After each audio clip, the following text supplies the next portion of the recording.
serious question. Did Roman Abramovich ruin football? You know, sometimes I do think what changed for Arsenal when Roman Abramovich came. Because when he came, football changed, man. It just changed. I don't want this to be some massive debate, you know. Chelsea fans are going to defend them fair dues. Rival fans are definitely not going to follow that. And then maybe Man City and Newcastle supporters might support that one because, you know, they've got some rich owners now. But to be fair, I think a lot of the clubs are pretty wealthy, let's be honest. Because you can just buy gems, you can pick up players for nothing. Doesn't matter how much money these clubs make, there's still always a footballer out there that doesn't cost a penny. It's mental, isn't it, when you think about it like that. You know, before Abramovich came, Arsenal were sitting top of the table, invincibles.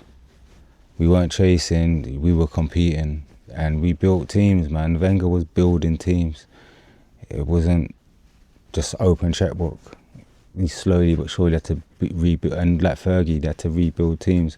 Though Man United did spend quite a bit of money, but I guess that's prize money. You win trophies, you can spend money. That's fair. It's fair to say we developed our players, we recruited smartly, and we trusted our manager. It felt like Arsenal were a club that had direction. You know, the Invincibles, Champions League finals. Yeah, man, it felt like we had something that we could build off, and we would be rewarded for building off of that, just naturally. But then Chelsea happened, literally overnight. My man, in his helicopter, decided he wanted to buy a football club. So what did he do? He went over to North London, he saw Tottenham, he weren't ever going to buy Arsenal, I guess.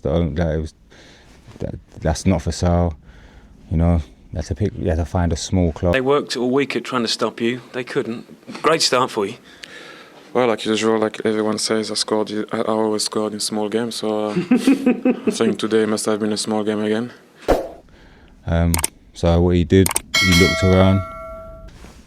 You see Tottenham, you see West London. Now from a bird's eye view, aerial shot, I'm pretty sure West London was looking a bit pretty bougie and Tottenham was looking a bit cloudy. Yeah, he decided he was going to buy Chelsea, you know, a bit more upmarket, and he just went there with an open checkbook. Mental. It was literally a reset for Chelsea, and then when I think about it now, it was a reset for football because financially everything changed. It was like, need a new defence, buy one. The manager's not working, replace him.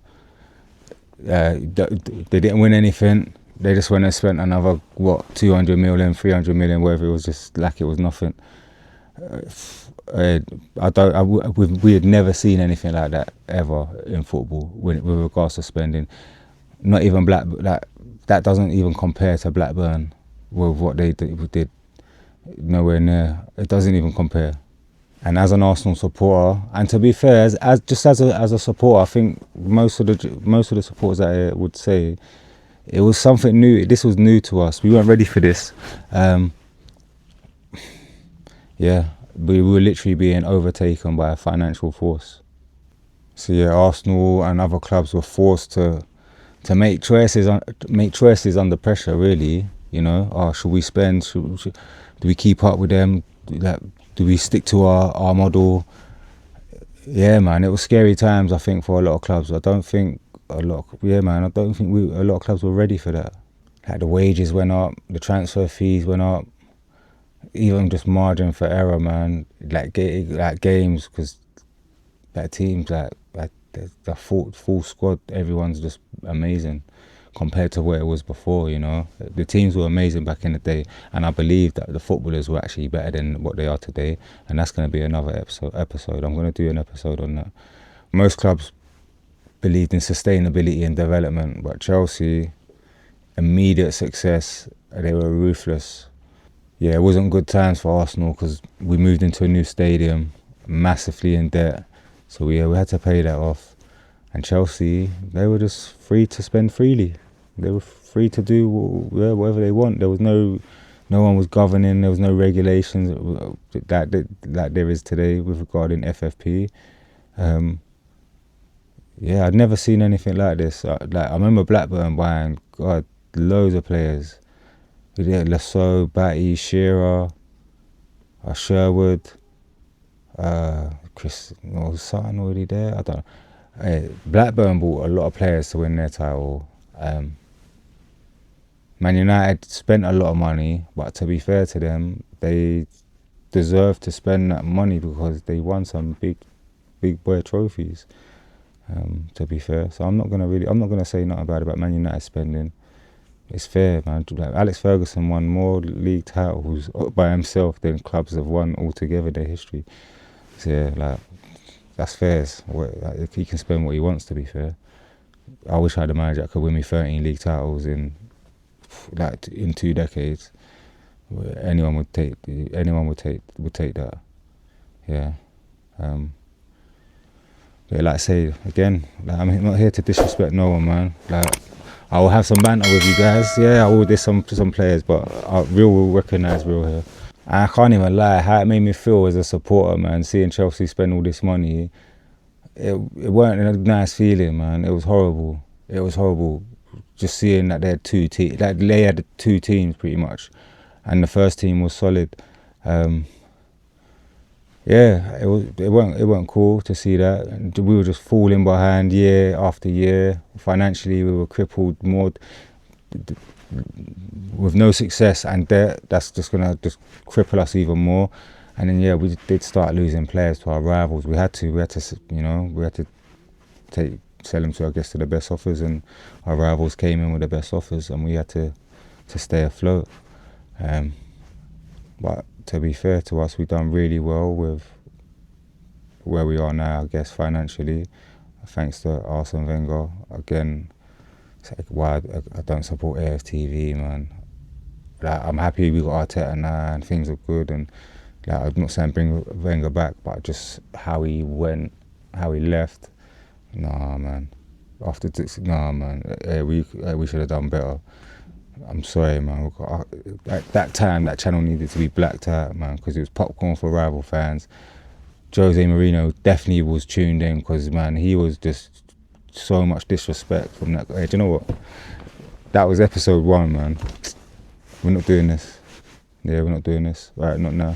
Go back and watch the episode, man. I've played Football Manager myself back in the day. FM editor. Increase the stadium capacity, 100,000. Come on, gate receipt money, you know. Increase the wage bill, so you can, when you're negotiating for transfers, put £1 billion in the bank and make sure you got a sugar daddy as well. If you want, you can even edit some players into the game, you know. You can put yourself in the game, 20, 20, 20, 20, 20, you know. And next thing you know, you become an England legend on the game. But the money side definitely helped because you could have been a lower league team, got them into the Champions League within 7 years and won it just by doing that money cheat on FM editor. I feel like that's what Roman reminds me of. This is, yeah. But anyway, football's changed now and this is where we are. But had he not come, we would have won more titles, for sure. Because Chelsea wouldn't have been buying all them players. They would not have been competing. It would have been Arsenal, Man United competing again. And Fergie's team was fading. It was dying, man. And I think that Chelsea team gave him another... It was like a new challenge for him. He was like, he was hungry. And Wenger was hungry. But I think Fergie, he relished that challenge a little bit more than Wenger, to be fair. Because he went and competed with Chelsea with a dead team. I don't know how he done it with them players, man. I'm sorry. But there was a spine in there, but there were some players in there, man. They should not have been in there. I'm sorry. I think we would have definitely won more titles had Roman not flew over London with his helicopter and he decided to go to Spain or somewhere like that. If he'd have went to Spain, because they needed more, that Spanish league need more, they need more teams. Yeah, they definitely need more teams. It's just 3 teams, man. It's getting a bit on the joke. I think the idea of the term ruined football by, say, Man City or Chelsea, because all the spending that they've done, it's come because now no one's got any patience. Everyone just wants to spend money and they just want quick success. And the managers are managers are disposable now. We just see managers getting sacks left, right and centre. I'm so proud of my club, to be fair. If we keep the manager for short, we don't chop and change. Right, we did it. Bruce Rioch, that was justified. But Wenger's what, 22 years. Emery, not long. And Arteta, I hope Arteta stays for at least another decade, because he's younger than me, mental. So he's young, he's fresh. He's still got a lot to give, so he's still got at least another decade. If anything, I want him to try and take Wenger's record. Yeah, I challenge Arteta to go for Wenger's record. And listen, as long as you're competing and we're playing good football, I don't even care about winning trophies. I just want to see us competing. Yeah, I want you to give us the butterflies, yeah. Give us the ups and downs. This is what we want. We love the drama. This is why we all watch and love football, yeah. And only one team can win it. We all have to accept this, yeah. All right, fair dues, we'll get a bit of stick. Listen, no one better chat shit about my team being bottle jobs, yeah. Liverpool went 30 years without a title. We ain't done 30 years yet, yeah. We still got give us another 8 years before we even start talking to us about that. And same for Man United, give us another 6 years, whatever. You guys went 28 years, right? We're not there yet. Just chill, yeah. And when we do win it, it's gonna be in style, boy. It's gonna be in style, trust me. You're gonna be rating our thing. Don't even try it, man. I've had enough of you guys. Yeah, there. See, I'm getting passionate now. Calm down, P. Calm down. But at the same time, I'm not gonna say that Roman ruined football. He just changed it. And let's be honest, he has changed it. We're now always looking at transfer market. We're talking at play 100 million, 120, 100 million. To be fair, we were one of the clubs most affected by that Roman era. Yeah, man. Alright, this video ain't about bitterness or anything. It's just about understanding, you know. Because football today didn't appear out of nowhere. It was shaped by moments. And that was definitely a moment in football. That guy landing in West London with his helicopter. Especially if you supported Arsenal. No noise, just football. Please like, share, subscribe, and don't forget to hit that notification button.